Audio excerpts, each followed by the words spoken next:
What's up, guys? Welcome back to Newswave. So everyone's kind of hanging out waiting for Nintendo to make the inevitable June Direct announcement, but we did have a report yesterday that leaked out one title Nintendo currently has in development that isn't going the best. In fact, it's actually a sequel to one of the launch games for the Switch, and we're going to go over that here today.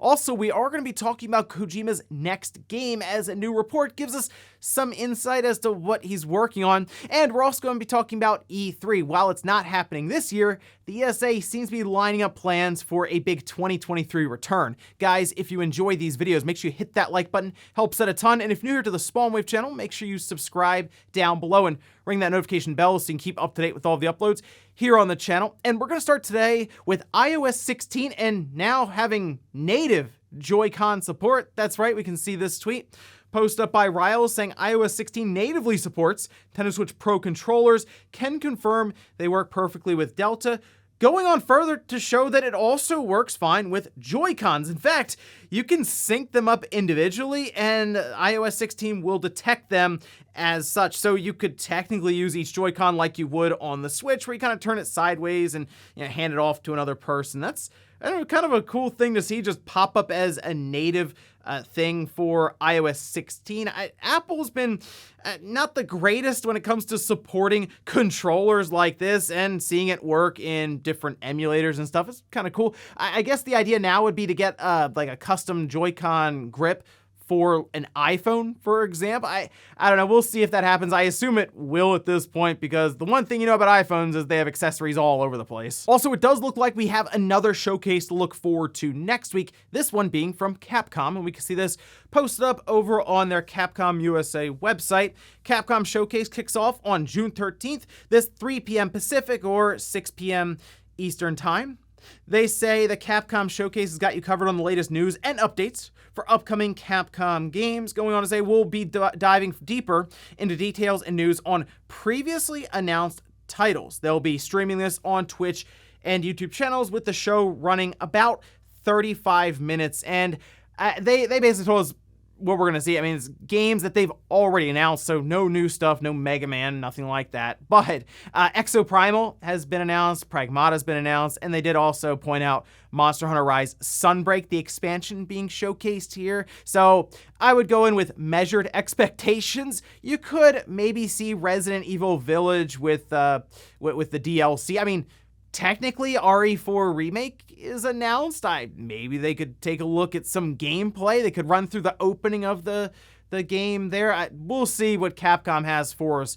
Certainly can't be any worse than last year's showcase. Oh, and a quick heads up with Xenoblade Chronicles 3 and that special edition that we've been keeping our eye on to see when it go up for sale. We can see this posted up by Nintendo of America. Pre-purchase for Xenoblade Chronicles 3 special edition, launching exclusively on the My Nintendo store, will begin tomorrow, that being today. The special edition will be limited to 2 per account. Be sure to keep an eye out for an update once pre-orders are officially open. You're going to want to jump on this immediately. I expect this to sell out very, very quickly. Even though it is limited 2 per account, these will go fast. It looks awesome, by the way, and based on what we've seen with the previous special editions for the Xenoblade Chronicles games, they will be very limited and also become very expensive later on. I mean, the game itself, Xenoblade Chronicles 2, for example, went up in price very quickly on eBay because just the physical copy, the normal one, had seemingly a limited run, at least to the point where there not as many are sent out as other Nintendo first-party games. So certainly keep an eye on Nintendo's Twitter account, because once they post, you're going to want to go to that page immediately and start trying to buy. And guys, with some of the quick news out of the way, let's get into the bigger stuff. Let's start right away with this terrible sequel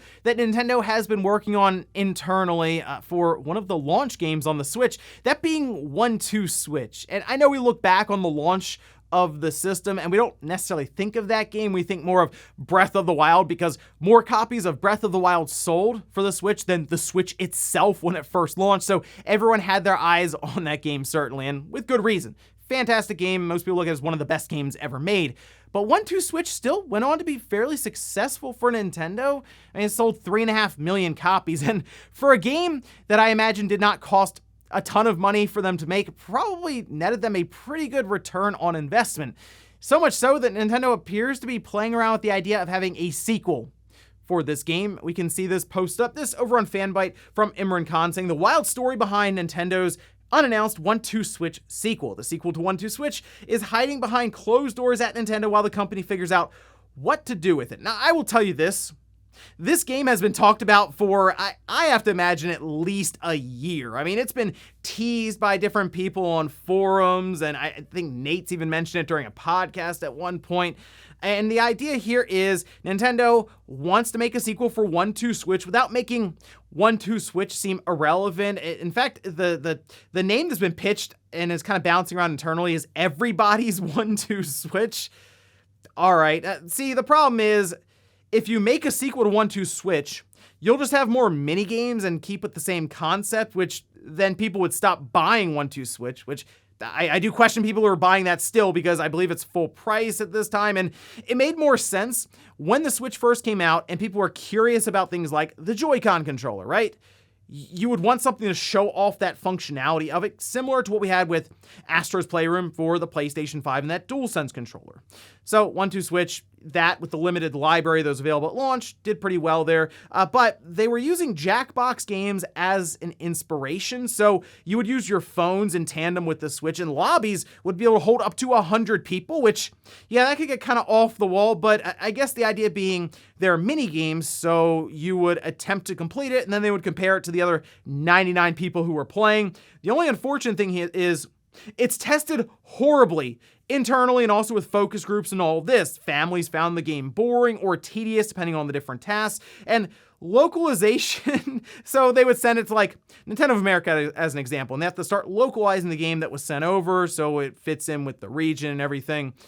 They referred to it in, well, a way you wouldn't expect Nintendo to refer to one of their games. I thought this was a family-friendly company. What's next? You're gonna tell me it's a big corporate entity trying to make money? And the funny thing is, it seems like Nintendo still wants to try to make this work, and it was reported here by Imran that, according to sources, Nintendo's already been printing out cover art as cases, and they're just kind of hanging out waiting for the game to complete so they can pop the cartridge in and then seal them up and ship them off to retail. Because Nintendo does want $60 apparently for a sequel to 1-2 Switch now, with the much larger library that the Switch currently holds and some big time titles coming up. I don't necessarily think this game would be able to outsell 1-2 Switch. Again, 3.5 million copies there, mostly because there are just better alternatives at this time, even for party games. It seems like I think the time for that has come and gone, and Nintendo probably should have looked at it and said, you know what, it made sense at launch. Does it make sense now? Maybe as a Nintendo Switch Online expansion pack edition, like you just kind of throw it in there, hey, this makes sense. It's online specifically for the 100 some odd people who would want to jump into a lobby. So we'll add it there as extra value for a subscription service that we're trying to build in the long term. But we know in the past, Nintendo's been pretty stubborn when it comes to these pack-in games, at least according to Reggie when it came to Wii Sports. That was almost just a separate thing. Made a lot more sense packaged in with the Wii, and looking back in hindsight was the right move. So will Nintendo continue to try to work on everybody's 1-2 Switch until eventually it seems like it's ready to go and it's polling better internally?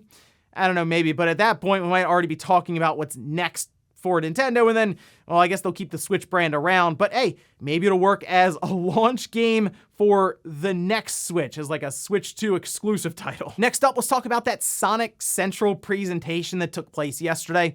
The one good thing is it wasn't very long. It was like 12 or 13 minutes, and they went over several announcements that weren't video game related necessarily, but I guess they did talk a little bit about Sonic Frontiers and showed some new footage. Anyway, we'll go down the list here of the different things that were announced, starting with Sonic Origins. We already knew a lot of information about this game. It is coming out June 23rd, so this is kind of like their last big push for marketing around this game here. Then they went on to talk about Roblox. On June 11th, they'll have Sonic Speed Simulator. You can use the code Sonic Central to unlock Amy. So there you go. There are also Sonic mobile games they talked about for Sonic Forces, Sonic Dash, having different movie collaborations. Sonic Prime. It's coming soon as a TV show on Netflix. They showed a quick sneak peek during the stream with Shadow being there. So there you go. Ben Schwartz talked a bit about Sonic 2, the movie with the Blu-ray, and some deleted scenes that'll be part of it and different things there. Bunch of merch, which includes Knuckles G Fuel. So there you go. I think they showed some Pez dispensers too, and controllers and and all of that. The Sonic Symphony concert is going to be returning. That was actually pretty cool when they put that on and you can watch it online. It was a lot of fun there. Fall Guys is going to have a collaboration with Sonic. That's August 22nd.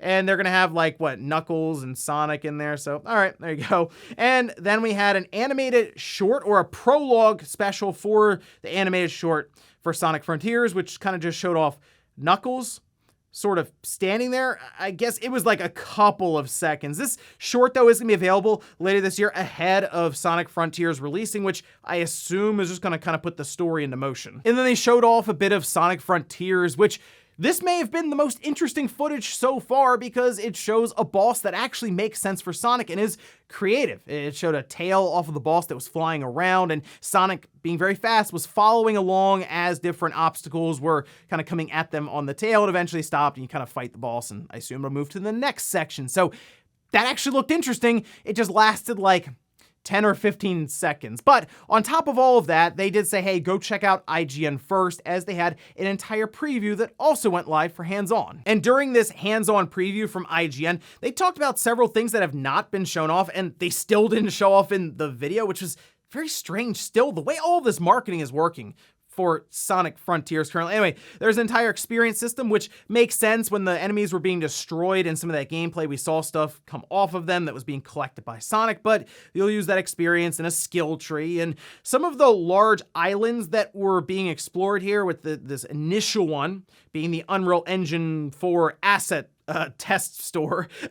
That's one of the worlds that's being described. And there's also smaller traditional Sonic levels that you'll be kind of teleported to, I guess. And there will be big bosses to fight, like the one we saw during that Sonic Central showcase. Again, the marketing around Sonic Frontiers is, I think, the biggest problem right now. Sure, there are like technical issues that we're seeing with pop-in and the game not running the best all the time, but it just seems weird, like the way this is being done. Sega, what they could have done with Sonic Central is, instead of showing like 15 or 20 seconds of Sonic Frontiers, sat down and said, you know what, for the next 10 minutes of the Sonic Central is just going to be us playing Sonic Frontiers, and we're going to run through like a mission or just some sort of objective that we have to do so we can show how the game works completely, right?